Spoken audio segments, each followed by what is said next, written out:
This is FNGR, and for no good reason today's daily drama is fair use in YouTube. I keep hearing on this matter on how we need to have a healthy discussion, and why I do appreciate Doug Walker and I Hate Everything getting on the ball about this. Even though I'm not a big fan of either person, I do agree it's something worth talking about. Sadly, of the 10 videos I'm showing you, the only person who bothered to talk about fair use, well, quite frankly, fairly, was Crowne Prince. There seems to be a lot of YouTube is wrong, it needs to make us happy. The only reason why I was really hesitant to do this was because Hasbro has been claiming a lot of videos of mine recently, and I mean a lot. Just look at all these claims.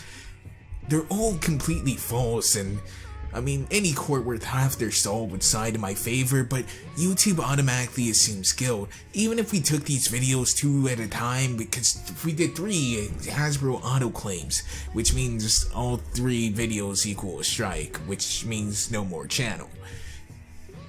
So we have to do each one 2 at a time, and my network is kinda dragging their feet, saying that, oh, there's nothing we can do. So, before I show some clips, here's my real thoughts. You, or rather we, are gonna lose. But I do like a good hopeless cause. I think it'll take years if we're determined and we're going to start a culture around fair use in YouTube videos that will ultimately lead nowhere. And maybe while the highest people like Boogie0928 or Doug Walker might get some help, I don't think so much for the rest of us. And you know what? I still think we should. YouTube has inconvenienced the fuck out of all of us. And if the end result is making YouTube's life, and those who work for it, a skosh harder, sign me up. It is not fair use. Fair use is different in every country. Some countries call it fair dealing, some countries don't have fair use at all, and they just have more relaxed copyright law. I'm going to talk specifically about US fair use law. If you don't live there, chances are you live in a country that has similar fair use laws, but fair use varies a lot more than basic copyright laws, so I recommend Googling or looking up on Wikipedia what your country's fair use rules are. To be honest, you are never going to be 100% sure something is fair use unless you end up in court and the court says whether or not it was fair use after looking at the evidence. This is because fair use is not a yes or no answer. It's a sliding scale. A piece of art could be very fair on one part of this test, but not be fair at all on the other part. In fact, a court could say part of what you're doing is fair use and the other part is not, and you have to change or get rid of the part that is not fair use. Therefore, to figure out if the thing you want to do is highly likely to be fair use, you have to think about it like a court of law would. This will be a quick video to talk about the content flagging system on YouTube and how it's broken. In my time on YouTube, I've had manual copyright strikes from MTV, Fox News, The Guardian, and the Sydney Opera House, with the latest one coming from the last bastion of free speech. All of these copyright claims have been false, and I have won them all, and I've got no doubt that I will win this one. However, this is not a fair system. It treats me as if I am guilty just by making the accusation. This has become such a major issue that Doug Walker over at Channel Awesome has decided to try and make some sort of public campaign out of it. And him and MundaneMatt have done videos that I've put in the description to explain the whole concept a lot more clearly than I'm sure I would.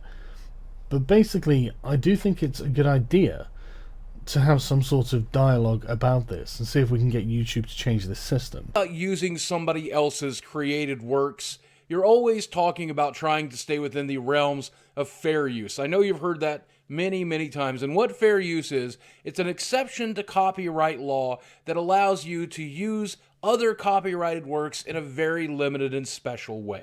This exception was made so that people could actually show the things that they might be commenting on or critiquing. They can show it for educational purposes. They can reproduce it in textbooks and things along that lines without getting any trouble. Generally, if it's for the greater good to reproduce it, then it's kind of okay to reproduce it. But even with that spirit of the exceptions in mind, there are still some rules as to how you're supposed to do it. The first rule is whether or not it has been created for commercial purposes or educational purposes. Obviously, if you're reproducing a photo or image or sound or video in order to teach about it or talk about it or break it down or add commentary or critique, obviously that's going to be allowed. If you're reproducing that item, though, in an attempt to sell it for its original value as if you were the one who made it, that's a no-go. Video like this before because it's been a problem for years. I remember making a video about it in 2014 about YouTube's copyright system and how it was there, but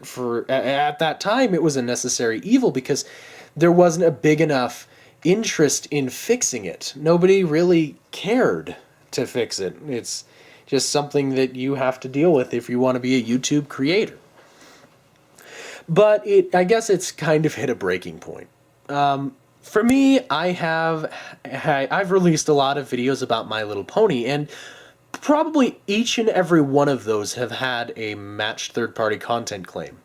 Right now, I'm in the middle of 2 disputes, just because Hasbro claimed them. I've even removed one of my videos soon after upload because copyright was an issue. Some fucking bullshit. There's no other way to really put it. When I see somebody making a review, okay, here, reviews, whether you're making a review or not, if you're using some of their content, they can go and come knocking, even though you're legally right to go and do that. You can go and do a parody or some sort of satire based off of copyrighted materials. Oh, guess what? They can still come knocking, but that's fair use. This is legally allowed. Doesn't matter, they come knocking. If you want to go and do a cover of some song out there, I'm going to go and do a metal cover of something, and it's going to be fantastic. So you go through and you rewrite, you record, you edit, you upload, you put all this together after your epic performance, and you post it online, and guess what? The recording artist or their label comes in, and hammer. They shut that shit down. Why? And that's not a huge problem next to the biggest issue. Copyright holders can block matched content in any country they choose, or every country in the world if they want, which means nobody can watch them anywhere. And while it's possible to file a counterclaim against this or any of the other problems, doing so opens you up to a copyright strike, which both takes the video down and interferes with YouTube's functionality for you. This is a huge kick in the teeth for a growing YouTube channel, and not just because of the loss of that one video or some usage privileges on the back end. Taking a sudden hit in views and audience retention looks really, really bad to the stupid robots that run YouTube, which can negatively impact how frequently your channel is recommended to new viewers or shows up in searches. I'm not an expert in how YouTube's algorithm works or anything, but I've seen firsthand how strikes have affected my channel's overall growth and view rate. It's not pretty. There was this pretty big, gun channel or something. There's something about guns, but they were taken down because their Google Plus, their videos were automatically being posted to Google Plus, and Google Plus has stricter guidelines or something, and you can't have anything about firearms on there. So that's why that was taken down, or some weird shit like that. Then you have this guy Ricegum as well. He was taken down. No idea why. Similar things of false flaggings. Whole channel taken down. He managed to get his back thanks to Keemstar, I believe. And then you got this Minecraft YouTuber Rage Elixir, who was also taken down for the same reasons, the same unexplained reasons. But for him, he was telling me that after 5 days of being fucked, this is a channel with 200,000 plus subscribers, by the way, after 5 days of being just fucked out of it, with no explanation or anything like that, he had to desperately appeal to all these people, and he's only got his channel back under the rules that if he ever gets flagged or even gets one copyright strike ever again, his channel's going to be taken down permanently. All about YouTube's copyright policy and how it relates to fair use laws. Fair use laws are meant to protect critics from having their work silenced on the grounds of copyright infringement claims. The idea is that a critic can use portions of copyrighted material as long as their purpose in doing so is to discuss said material. YouTube takes this very seriously by providing no real customer support in the event of a company issuing a false takedown notice.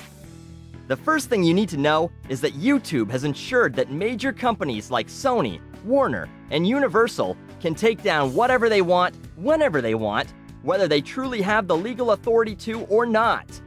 This is because YouTube is like a snobby stripper at a gentleman's club, paying attention to whoever waves the most money in her face at any given time. They've given them the option to take down your content with no real due process, forcing you to attempt to make a case for why your content should be available without any human interaction.